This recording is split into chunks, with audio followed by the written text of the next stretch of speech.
just imagine if you misplaced $9 million.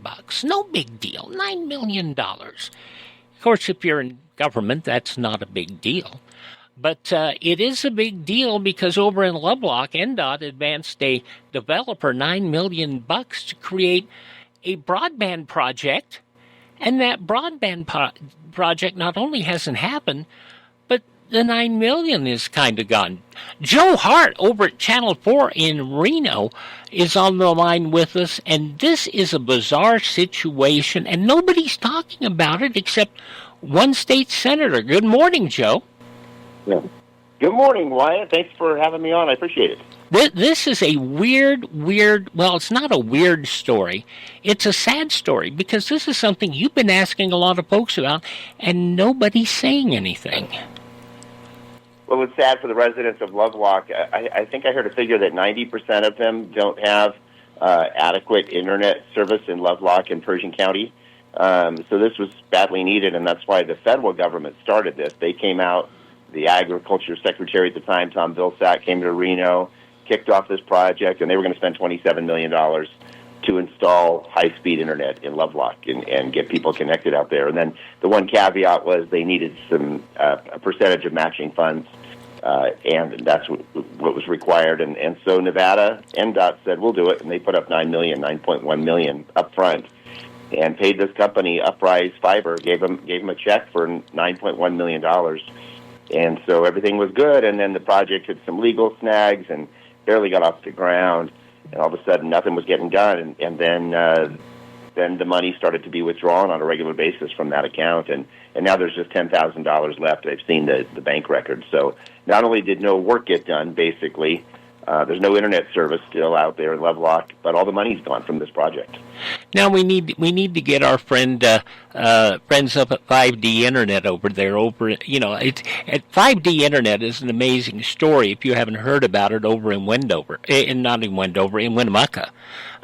They provide us Internet here in Ely, and they do a wonderful job. Have you heard of them? No, I haven't, and for whatever reason, the state and the federal government, USDA, decided on this company, Uprise, to do this project. And if you go out to Lovelock now, there's reels and reels of conduit that were ready to go for this project, and we're going to be used for this project. So everybody thought this was the way to go for Lovelock, and that this was going to be really the answers to their problems, because there's a lot of frustration out there. And we are, in fact, you have asked the governor, you've asked the Secretary of State, you've asked our U.S. senators, and nobody's saying it. Only one person that I know of is saying anything, and that's Ira Hansen.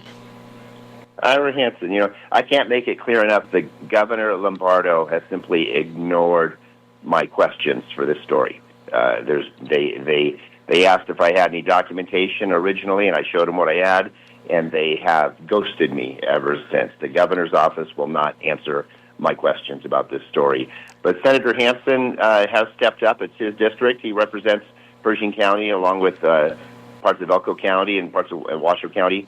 But he got up to speed on it, and he's been asking a lot of questions, and he just sent a letter to the treasurer saying, hey, I'm concerned about our tax dollars and whether we're safeguarding our tax dollars. Like, if we can lose $9 million this easily, can we lose, other funds?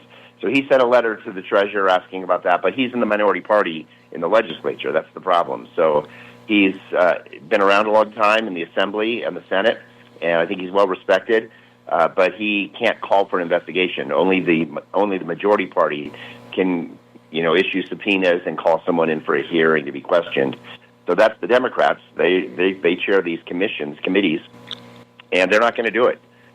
So this is not, the legislature is not going to look into this. I just interviewed yesterday. I went down there and interviewed the chair of the Senate Judiciary Committee, and she is not going to call an investigation. Part of that may be because the Attorney General's office is involved with this, and I don't think Democrats are eager to call a Democratic Attorney General in for questions on this. So politics may get in the way. Yeah, not considering his gubernatorial aspirations, as we've been talking about. But yeah, could be part of it. And again, that's just Senator Hansen is pretty clear that that's kind of what's going on. He just told me flat out, as far as an investigation right now with the political scene, he said that's not going to happen. So he seems to think it's politics, and I think if you step back, you connect the dots, it probably makes sense. But I was given reasons like they want to let the police investigation unfold, and we don't know the facts yet. And my thought was you should be asking for the facts and exactly as a lawmaker. Exactly. And they don't want to do it. Joe Hart KRNV on Facebook, Joe Hart KRNV, or mynews4.com to keep up to date with this story, or on Channel 4 if you're lucky enough to have access to that.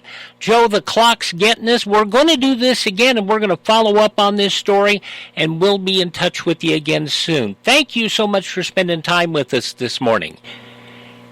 Thanks, Wyatt. Thanks to your listeners, and have a great day. I appreciate it. All righty. Have a great weekend. Mike Slater, Bill O'Reilly up next. Todd Starnes at 9:05, and we will be back Monday. Now just go away.